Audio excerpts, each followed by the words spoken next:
Hey folks, we're here with the 19 AMF Sunfish Sugar 2.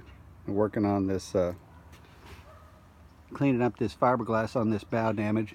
We took the belt sander, that's not a belt sander, random orbital sander, and took off all the old polyester resin that was in here and got that sanded down where it's got a little bit of tooth where the epoxy we're going to put on can grab with some fiberglass. So we'll wrap back there and then feather everything in. The Sunfish, when they built at the factory,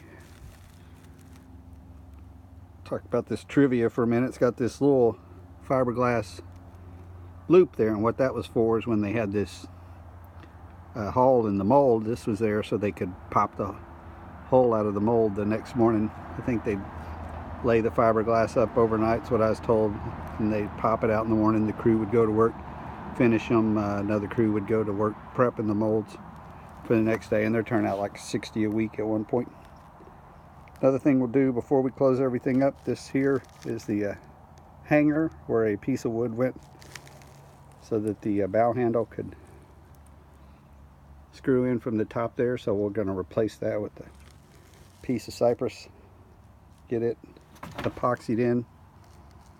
We're going to clean up inside a little bit. We're also going to put a big thick piece of woven roving, some fiberglass on the back here as a backer, and then we're going to close up the seam, put a little strip of fiberglass in there with the epoxy, and close it and clamp it and let it dry, and we'll start adding little layers to the front, to the bow here, so we can start reshaping the bow. So that's what's going on with Sugar 2 today.